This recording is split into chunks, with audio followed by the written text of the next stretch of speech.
Hay preguntas que nacen en lo más profundo del corazón humano, preguntas que no surgen de la curiosidad intelectual, sino del dolor de la separación, de la esperanza de un reencuentro, de la certeza de que el amor que nos unió a nuestros seres queridos no puede ser simplemente borrado por la muerte. Pero debemos tener cuidado, porque en medio de esta búsqueda legítima de consuelo, muchos han caído en especulaciones humanas, en doctrinas sentimentales que acomodan la palabra de Dios a nuestros deseos, en lugar de someter nuestros deseos a la autoridad de las Escrituras. Esta noche no vengo a ofrecerles filosofía barata, ni palabras acomodaticias que calmen temporalmente el dolor sin confrontar la realidad eterna. Vengo a abrir la palabra de Dios para mostrarles lo que Él mismo ha revelado sobre la vida venidera, sobre la naturaleza de nuestros cuerpos glorificados, sobre la continuidad de nuestra identidad en la eternidad. Y déjenme advertirles desde ahora, la pregunta correcta no es solamente si reconoceremos a nuestros familiares en el cielo, sino si nosotros mismos estaremos allí para ese encuentro. La palabra de Dios es clara y suficiente para responder las interrogantes que atormentan al corazón humano frente a la muerte y la eternidad, pero esa claridad solo puede ser percibida por aquellos que se acercan a las Escrituras con humildad, con temor reverente, con la disposición de aceptar lo que Dios ha revelado, aunque contradiga nuestras esperanzas humanas o nuestras especulaciones teológicas. Desde el principio, la Biblia establece que el ser humano fue creado como un ser personal, con identidad única, con características que lo distinguen de todos los demás. Cuando Dios creó a Adán, no creó un ser genérico e intercambiable, sino a una persona específica, con capacidades cognitivas, emocionales y relacionales que permanecerían como parte esencial de su naturaleza. La caída en el pecado dañó profundamente esta naturaleza, corrompió cada dimensión del ser humano, pero no destruyó su esencia personal ni su identidad individual. Esto es fundamental para entender la continuidad que existe entre lo que somos ahora y lo que seremos en la eternidad. La pregunta sobre el reconocimiento en el cielo no es una cuestión trivial ni sentimental, es una pregunta que toca la naturaleza misma de la resurrección, la permanencia de nuestra identidad personal y la continuidad de nuestra existencia consciente después de la muerte física. Cuando Cristo habló del rico y Lázaro en el Evangelio de Lucas, no estaba relatando una parábola como muchos teólogos liberales quieren hacernos creer para escapar de las implicaciones doctrinales de este pasaje. Estaba describiendo una realidad espiritual innegable: la existencia consciente inmediatamente después de la muerte, la permanencia de la memoria, la continuidad de la identidad personal y el reconocimiento mutuo entre los que han partido.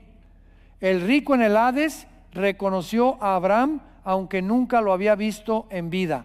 El rico reconoció a Lázaro, aquel mendigo que estuvo a su puerta. El rico recordaba a sus 5 hermanos que todavía vivían en la tierra. Había plena conciencia, plena memoria, plena identidad personal. No había confusión, no había olvido, no había pérdida de las facultades que hacen de cada persona un ser único e irrepetible. Este pasaje destruye completamente la doctrina del sueño del alma que algunos grupos religiosos enseñan. Esa idea herética de que entre la muerte y la resurrección el ser humano permanece en un estado de inconsciencia total. Las Escrituras son absolutamente claras: morir es partir y estar con Cristo, lo cual es muchísimo mejor. Como afirmó el apóstol Pablo, no hay intermedio de inconsciencia, no hay periodo de sueño espiritual, no hay vacío entre la muerte del cuerpo y la presencia consciente ante el Señor. Pero vayamos más profundo todavía, porque la evidencia bíblica del reconocimiento mutuo en la eternidad no se limita a este pasaje. En el monte de la Transfiguración, Pedro, Jacobo y Juan reconocieron a Moisés y a Elías, aunque nunca los habían visto antes, aunque habían vivido siglos antes. aunque sus cuerpos glorificados eran diferentes de cualquier cosa que hubieran conocido en la tierra. Hubo reconocimiento inmediato, hubo identificación clara, hubo comunicación consciente entre seres que pertenecían a diferentes épocas de la historia de la redención. Y aquí está el punto crucial que muchos pasan por alto. Si los discípulos pudieron reconocer a Moisés y a Elías sin haberlos conocido en vida, ¿cuánto más reconoceremos a nuestros padres, a nuestros hijos, a nuestros cónyuges, aquellos con quienes compartimos años de vida, de experiencias, de lágrimas y alegrías? El argumento es de menor a mayor. Si hay reconocimiento de personas que nunca conocimos en vida, con mucha mayor razón habrá reconocimiento de aquellos que fueron parte integral de nuestra existencia terrenal. El apóstol Pablo, escribiendo a los tesalonicenses acerca de la segunda venida de Cristo y la resurrección de los muertos, hace una declaración que muchos leen superficialmente sin captar su profunda implicación. Les dice que no quiere que ignoren lo que sucede con los que duermen, para que no se entristezcan como los que no tienen esperanza. Y luego describe el arrebatamiento de la iglesia, el descenso del Señor del cielo, la resurrección de los muertos en Cristo, el encuentro de todos los creyentes con el Señor en el aire.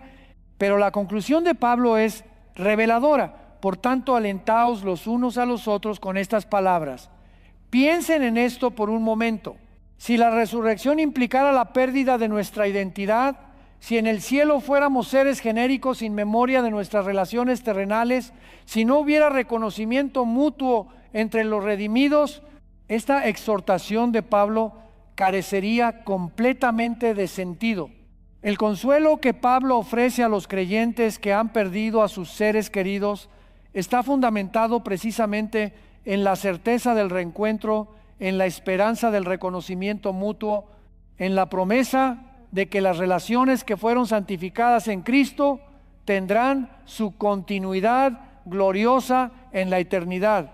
Ahora bien, debemos ser cuidadosos aquí para no caer en el error opuesto, en la idea sentimental y antibíblica de que el cielo será simplemente una extensión mejorada de nuestras relaciones terrenales, como si la vida eterna consistiera principalmente en reunirnos con nuestros familiares y continuar las dinámicas familiares que conocimos en la tierra. Cristo fue absolutamente claro cuando los saduceos intentaron atraparlo con la pregunta sobre la mujer que había tenido 7 esposos. En la resurrección ni se casan ni se dan en casamiento, sino que son como los ángeles de Dios en el cielo. Esto no significa que no habrá reconocimiento, pero sí significa que las relaciones serán transformadas, elevadas, perfeccionadas en un nivel que trasciende completamente las categorías terrenales del matrimonio y la familia. El centro absoluto de nuestra existencia eterna será Cristo, no nuestras relaciones humanas. La adoración al Cordero será la ocupación suprema de los redimidos, no la continuación de las dinámicas familiares terrenales. Reconoceremos a nuestros seres queridos, sí, pero ese reconocimiento estará enmarcado en una realidad infinitamente mayor, la contemplación de la gloria de Dios, la comunión perfecta con el Creador, la participación en la adoración celestial que nunca cesa. Y aquí llegamos a un punto que debe confrontar seriamente a cada uno de los que me escuchan esta noche. La pregunta sobre el reconocimiento en el cielo presupone algo que muchos dan por sentado sin ningún fundamento bíblico: que estarán en el cielo.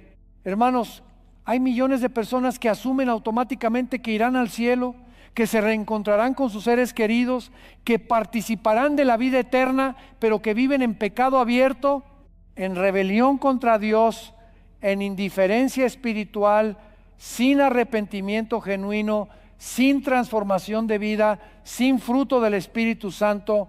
Han creído la mentira del evangelio barato, del Cristo aguador, de la gracia sin santificación, de la fe sin obras, del cielo sin rendición de cuentas.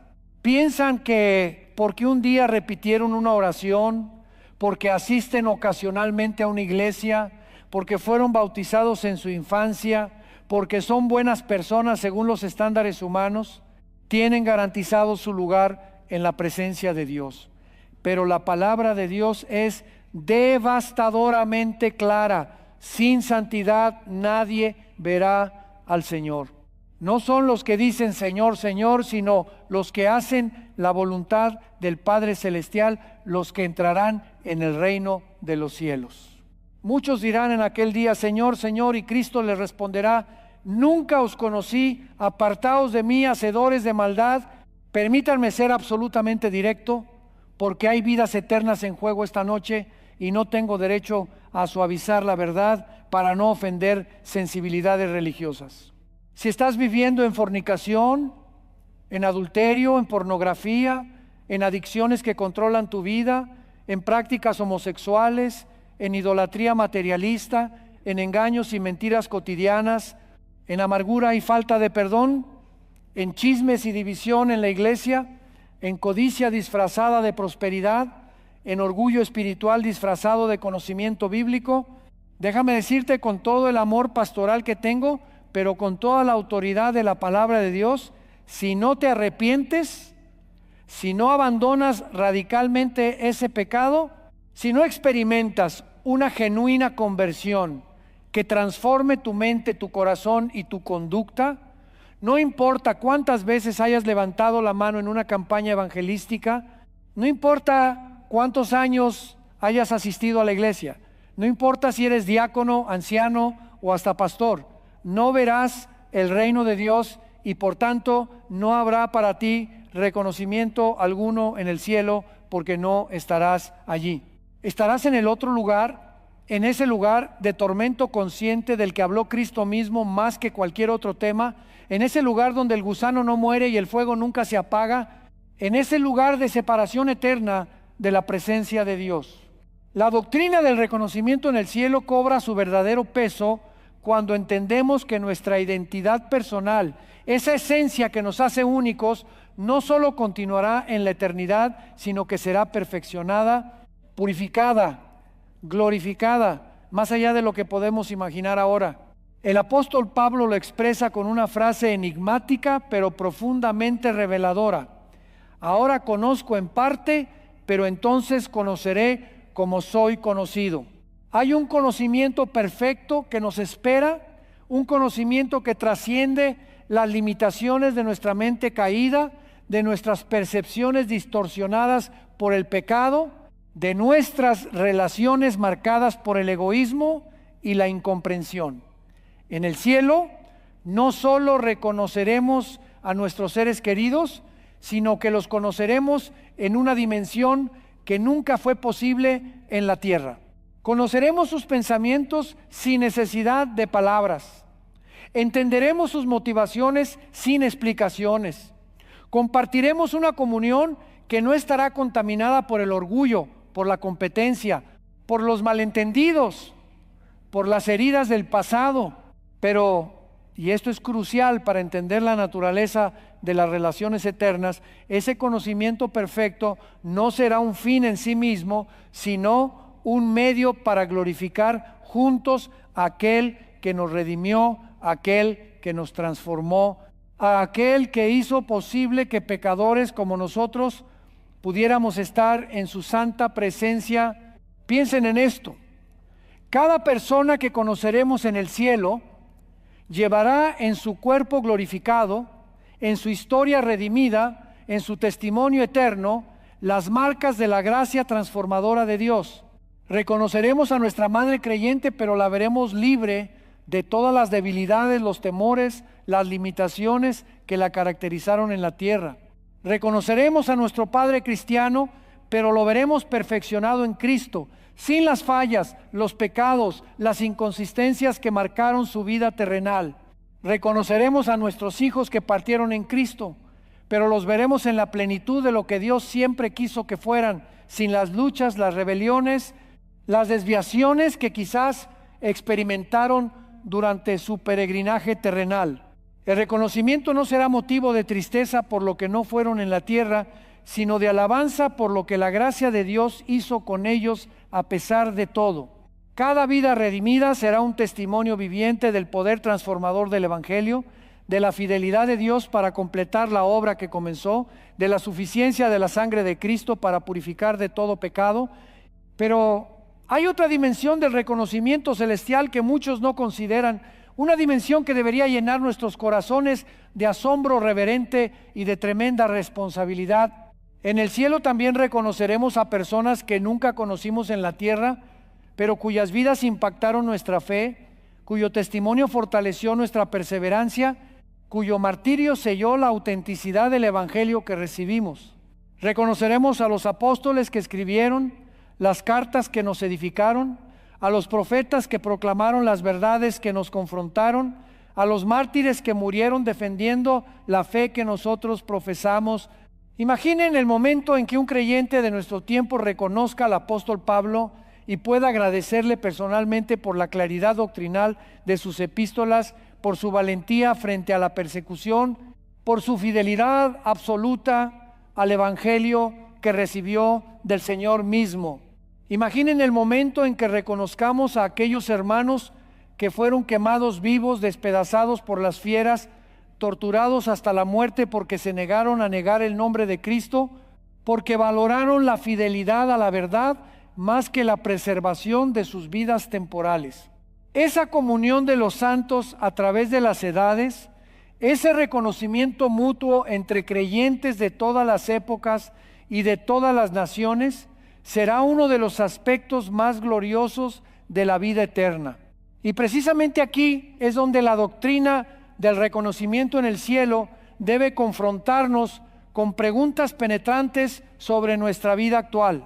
Cuando nos encontremos con nuestros seres queridos que partieron en la fe, cuando los reconozcamos en gloria, ¿qué tendremos que decirles sobre lo que hicimos con el tiempo que nos quedó después de su partida?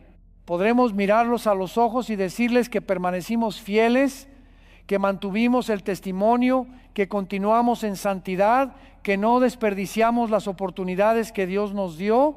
¿O tendremos que confesarles con vergüenza que nos desviamos, que nos enfriamos espiritualmente, que nos conformamos al mundo, que desperdiciamos años en actividades vanas mientras las almas se perdían a nuestro alrededor? Hermanos, el reconocimiento en el cielo no será solo un momento de alegría por el reencuentro, será también un momento de evaluación seria sobre cómo usamos la gracia que se nos dio, sobre cómo administramos los talentos que se nos confiaron, sobre cómo invertimos el tiempo que el Señor nos concedió en esta tierra. La esperanza del reconocimiento en el cielo debe ser un poderoso motivador para la santidad en el presente, no un consuelo barato que nos permite vivir como queramos mientras asumimos que todo estará bien en la eternidad. Si realmente creemos que volveremos a ver a nuestros padres creyentes, a nuestros hijos que partieron en Cristo, a nuestros hermanos en la fe que nos precedieron en la gloria, entonces debemos vivir de tal manera que cuando los reconozcamos no tengamos de qué avergonzarnos. Pablo escribió a los filipenses que ellos eran su gozo y su corona, que quería presentarlos irreprensibles en el día de Cristo. Había una profunda conciencia en el apóstol de que su ministerio sería evaluado no solo por cuántas personas alcanzó, sino por cómo esas personas permanecieron fieles hasta el fin. El reconocimiento mutuo en el cielo implica también rendición de cuentas mutua. Los padres reconocerán a sus hijos y tendrán que dar cuenta de cómo los criaron, de qué ejemplo les dieron, de qué prioridades les enseñaron. Los hijos reconocerán a sus padres y tendrán que responder sobre cómo honraron o deshonraron su legado de fe. Los pastores reconocerán a sus ovejas y responderán sobre cómo las alimentaron, las protegieron, las guiaron en la verdad. Las ovejas reconocerán a sus pastores y responderán sobre cómo recibieron la palabra, cómo aplicaron la enseñanza, cómo perseveraron en la doctrina que les fue entregada. Y ahora permítanme abordar una pregunta que atormenta el corazón de muchos creyentes sinceros. ¿Qué sucede con aquellos seres queridos que no murieron en la fe, que rechazaron el Evangelio, que permanecieron en incredulidad hasta su último aliento? ¿Habrá reconocimiento entre los que están en el cielo y los que están en el infierno? La respuesta bíblica es incómoda, pero inevitable. Sí, habrá reconocimiento. El rico en el Hades reconoció a Abraham y a Lázaro. Había plena conciencia de la separación eterna, del abismo infranqueable, de la realidad irreversible de sus decisiones, pero aquí está la verdad que muchos no quieren enfrentar en el cielo. No habrá lágrimas por los que se perdieron, no habrá tristeza por los que rechazaron la gracia de Dios, no habrá cuestionamiento de la justicia divina en su condenación eterna de la sina. El libro de Apocalipsis nos dice que Dios enjugará toda lágrima de nuestros ojos, que no habrá más llanto, ni clamor, ni dolor. Esto significa que nuestra perspectiva será completamente transformada, que veremos la justicia de Dios con absoluta claridad, que entenderemos que cada persona en el infierno está allí por su propia elección de rechazar la salvación que Cristo ofreció gratuitamente. Esta verdad debería producir en nosotros no resignación, sino urgencia evangelística. Si realmente creemos que hay un cielo donde habrá reconocimiento gozoso y un infierno donde habrá reconocimiento tormentoso, si realmente creemos que nuestros familiares, amigos, vecinos, compañeros de trabajo están marchando hacia la eternidad sin Cristo, ¿cómo podemos vivir en silencio? ¿Cómo podemos permanecer indiferentes? ¿Cómo podemos dedicar nuestras vidas a acumular cosas temporales mientras las almas se pierden a nuestro alrededor? La doctrina del reconocimiento en la eternidad convierte cada relación humana en una oportunidad sagrada, en una responsabilidad eterna, en un campo misionero que Dios ha puesto delante de nosotros. No evangelizamos para sentirnos bien con nosotros mismos. No evangelizamos para cumplir una cuota religiosa. Evangelizamos porque sabemos que habrá un día en que reconoceremos a esas personas en uno de dos lugares y ese día será demasiado tarde para cambiar su destino. Hay quienes preguntan si reconoceremos en el cielo a los bebés que murieron antes de nacer, a los niños que partieron en su inocencia, a aquellos que nunca tuvieron la capacidad mental de responder conscientemente al Evangelio. La Escritura no nos da una respuesta detallada y sistemática a esta pregunta, pero nos da principios suficientes para tener esperanza bíblica. David, después de la muerte de su hijo recién nacido, declaró con confianza: yo voy a él, mas él no volverá a mí. Había una certeza en David de que volvería a ver a su hijo, de que habría un reencuentro más allá de la muerte.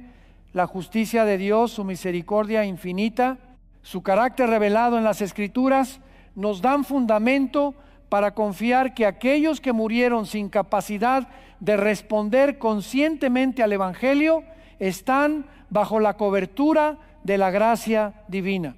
Pero incluso aquí debemos ser cuidadosos de no construir doctrinas elaboradas sobre el silencio de las Escrituras. Lo que sí sabemos con absoluta certeza es que Dios es justo, que el juez de toda la tierra hará lo correcto, que ninguna vida es insignificante ante sus ojos, que su amor y su justicia se encuentran perfectamente en la cruz de Cristo. La naturaleza de nuestros cuerpos glorificados también tiene implicaciones directas sobre el reconocimiento en el cielo. Cristo resucitó con un cuerpo glorificado que podía ser tocado, que podía comer, que tenía continuidad con su cuerpo terrenal, pero que también había sido transformado con capacidades que trascendían las limitaciones físicas normales. Podía aparecer en habitaciones cerradas, podía elevarse al cielo, podía moverse de un lugar a otro de maneras que desafiaban las leyes naturales, pero, y esto es crucial, sus discípulos lo reconocieron. María lo reconoció en el jardín, los discípulos en el camino a Emaús finalmente lo reconocieron, Tomás lo reconoció cuando vio las marcas de los clavos. Había continuidad, había identidad reconocible, había características que permanecieron a pesar de la glorificación del cuerpo. Pablo nos dice que nuestros cuerpos serán transformados a la semejanza del cuerpo glorioso de Cristo. Esto significa que habrá continuidad suficiente para el reconocimiento, pero transformación completa de todas las debilidades, enfermedades, deformidades, limitaciones que marcaron nuestros cuerpos terrenales. Reconoceremos a nuestro abuelo que murió anciano y enfermo, pero lo veremos con un cuerpo glorificado, poderoso, incorruptible, eterno. Reconoceremos a nuestro hermano que perdió la vida en un accidente, pero lo veremos completo, perfecto, sin ninguna marca de la tragedia que terminó su vida terrenal. Y aquí está otro aspecto que debemos considerar con seriedad. El reconocimiento en el cielo no estará limitado por las barreras que nos dividen en la tierra. No habrá reconocimiento basado en raza, porque todos seremos uno en Cristo, sin distinciones étnicas. No habrá reconocimiento basado en estatus social, porque el rico y el pobre, el poderoso y el humilde, el educado y el simple estarán en perfecta igualdad ante el trono de Dios. No habrá reconocimiento basado en denominaciones religiosas, porque todas las etiquetas eclesiásticas que nos dividieron en la tierra serán irrelevantes en la presencia del único que es cabeza de la iglesia. Reconoceremos a hermanos bautistas, presbiterianos, pentecostales, carismáticos, independientes, y nos asombraremos de cómo permitimos que diferencias secundarias crearan muros de separación entre aquellos que compartíamos la misma fe fundamental en Cristo. El reconocimiento en el cielo revelará la verdadera iglesia de Cristo, esa iglesia universal compuesta por todos los que fueron lavados por su sangre, regenerados por su espíritu, sellados para el día de la redención. Pero volvamos al punto central que no podemos perder de vista. La condición indispensable para cualquier reconocimiento en el cielo es que estemos allí, y la única manera de estar allí es a través del arrepentimiento genuino del pecado y la fe salvadora en Jesucristo. No hay otro camino, no hay otra puerta, no hay otra alternativa. Cristo mismo declaró: yo soy el camino, la verdad y la vida, nadie viene al Padre sino por mí. Esta no es una declaración exclusivista de intolerancia religiosa, es la revelación misericordiosa de la única solución que Dios proveyó para el problema del pecado humano. Todos hemos pecado, todos estamos destituidos de la gloria de Dios, todos merecemos la condenación eterna, pero Dios en su infinito amor envió a su Hijo para que muriera en nuestro lugar, para que llevara sobre sí el castigo que nosotros merecíamos, para que su justicia fuera satisfecha y su misericordia pudiera alcanzarnos sin violar sus atributos santos. El Evangelio no es una mejora moral, no es un programa de superación personal, no es una filosofía de vida positiva. El Evangelio es el anuncio de que Cristo murió por nuestros pecados, fue sepultado y resucitó al tercer día conforme a las Escrituras. Y la respuesta correcta al Evangelio no es admiración intelectual, no es respeto religioso, no es inclusión del cristianismo entre muchas opciones válidas. La respuesta correcta al Evangelio es arrepentimiento radical del pecado y fe total en Cristo como el único Señor y Salvador suficiente para nuestra salvación. Este arrepentimiento no es simplemente sentir remordimiento por las consecuencias negativas de nuestras acciones. Es reconocer que hemos ofendido a un Dios santo, que hemos violado sus mandamientos, que merecemos su justa ira y que necesitamos desesperadamente su perdón y su transformación. Esta fe no es simplemente asentimiento mental a doctrinas correctas, es rendición total de nuestra vida al señorío de Cristo, es confianza absoluta en que su muerte y resurrección son suficientes para nuestra justificación delante de Dios. Es compromiso incondicional de seguirlo sin importar el costo. Y cuando hablamos del reconocimiento en el cielo, debemos entender que ese reconocimiento estará fundamentado no en nuestros méritos, no en nuestras obras, no en nuestra justicia propia, sino exclusivamente en la gracia de Dios manifestada en Cristo. Estaremos en el cielo no porque lo merecimos, sino porque Cristo lo mereció por nosotros. Reconoceremos a nuestros hermanos no porque todos hayamos vivido vidas perfectas, sino porque todos fuimos lavados por la misma sangre preciosa del Cordero. Compartiremos la misma gloria, no porque todos hayamos alcanzado el mismo nivel de santidad, sino porque todos recibimos la misma justicia imputada de Cristo. Esta es la gran paradoja del Evangelio.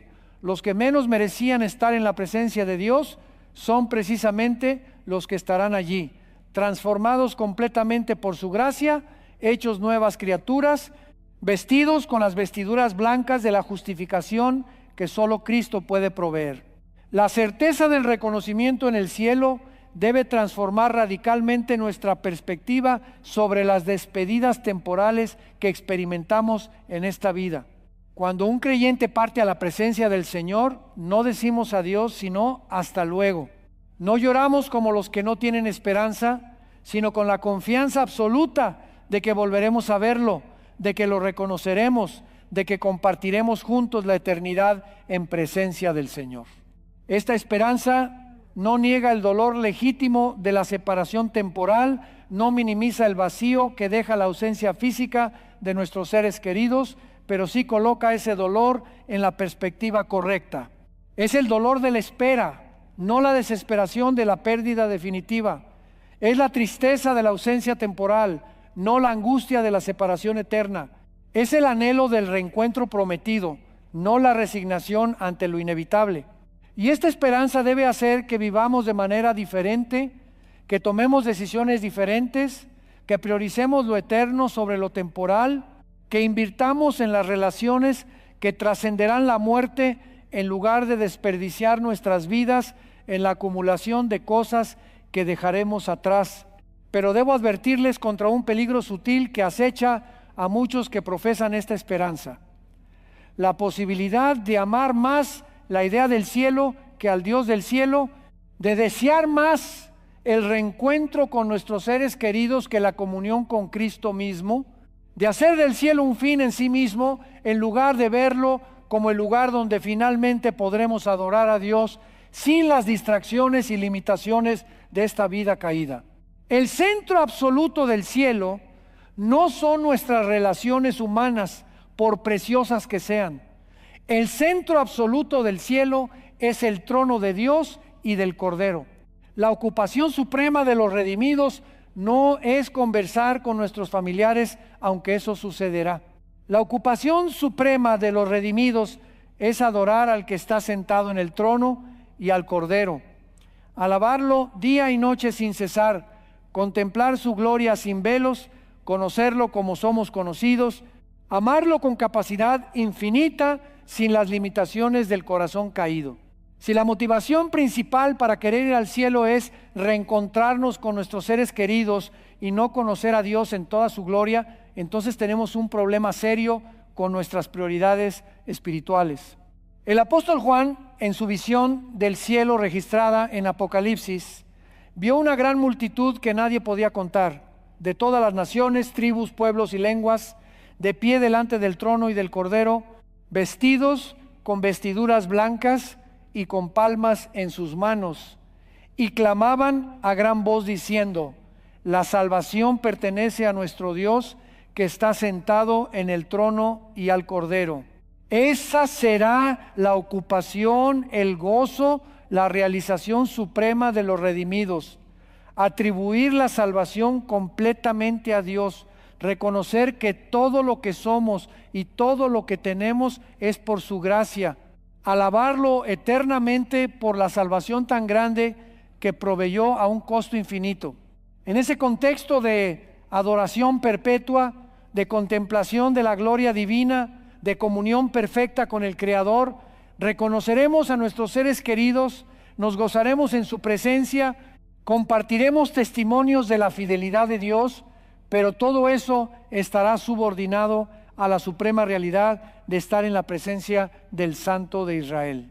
Y ahora, en estos momentos finales, debo confrontarlos con la pregunta más importante que pueden enfrentar esta noche: si Cristo regresara en este instante, si la trompeta sonara ahora mismo, si se abrieran los cielos y el Hijo del Hombre descendiera con gran poder y gloria, ¿estarías entre aquellos que serán arrebatados para encontrarse con el Señor en el aire. Estarías entre aquellos que recibirán cuerpos glorificados y entrarán en la presencia de Dios. Estarías entre aquellos que reconocerán a sus seres queridos creyentes en el gozo eterno del cielo. ¿O estarías entre aquellos que serán dejados atrás, que enfrentarán la tribulación venidera, que finalmente comparecerán ante el gran trono blanco para ser juzgados según sus obras y ser lanzados al lago de fuego? No hay posición intermedia, no hay tercera opción, no hay zona gris entre la salvación y la condenación. O estás en Cristo o estás fuera de Cristo, o has nacido de nuevo o permaneces espiritualmente muerto. O has sido lavado por la sangre del Cordero o permaneces en tus pecados. Esta es la realidad binaria que la palabra de Dios presenta sin ambigüedad. No me importa cuántos años has asistido a la iglesia, no me importa si creciste en un hogar cristiano, no me importa si memorizaste versículos de la Biblia, si cantaste en el coro, si serviste en algún ministerio. Si nunca has experimentado una genuina conversión, si nunca has pasado de muerte a vida, si nunca has sido regenerado por el Espíritu Santo, si tu vida no muestra el fruto del arrepentimiento y de la fe salvadora, estás perdido y caminas hacia el infierno con una Biblia en la mano y una religión vacía en el corazón. Cristo no vino a mejorar personas religiosas, vino a salvar pecadores, no vino a reformar conductas externas, vino a transformar corazones de piedra en corazones de carne.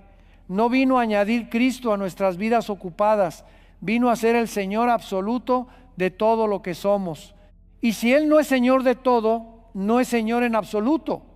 El tiempo es corto, los días son malos, las señales proféticas se multiplican alrededor nuestro, la venida del Señor está más cerca que cuando creímos. No tenemos el lujo de postergar nuestra decisión, de jugar con cosas eternas, de asumir que tendremos tiempo después. Hoy es el día de salvación, ahora es el tiempo aceptable. Mañana puede ser eternamente tarde. La muerte no avisa, el arrebatamiento no dará tiempo para prepararse, el juicio final no aceptará excusas ni arrepentimientos tardíos. Hoy, mientras tienes vida, mientras tienes conciencia, mientras el Espíritu Santo está trabajando en tu corazón para convencerte de pecado, de justicia y de juicio, debes responder al llamado del Evangelio con todo lo que eres. Cristo está llamando a los pecadores al arrepentimiento, está llamando a los religiosos superficiales a una fe genuina, está llamando a los tibios a un compromiso radical, está llamando a los descarriados a regresar al hogar, está llamando a los que están cansados y cargados a venir a Él para encontrar descanso. Está llamando a los que tienen sed a venir y beber del agua de vida gratuitamente.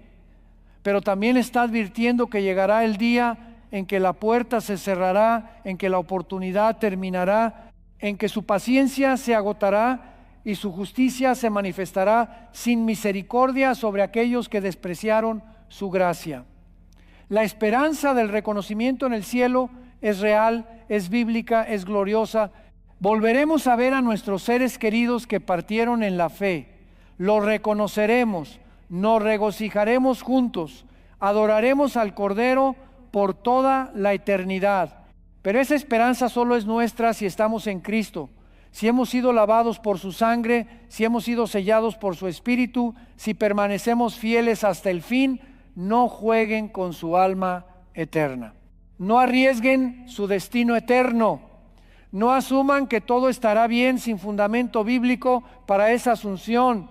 Examínense, pruébense a sí mismos si están en la fe, confirmen su llamamiento y elección. Asegúrense de que están edificando sobre el fundamento que es Cristo, no sobre la arena de una religión falsa o una fe muerta. Y si descubren que han estado viviendo en engaño, que han estado confiando en algo diferente a Cristo y su obra terminada en la cruz, arrepiéntanse hoy, crean en el Señor Jesucristo y serán salvos. El que tiene oídos para oír, oiga lo que el Espíritu dice a las iglesias. Maranata, el Señor viene, permanezcan fieles, manténganse vigilantes, vivan en santidad. Y cuando Él aparezca, seremos semejantes a Él porque lo veremos tal como Él es.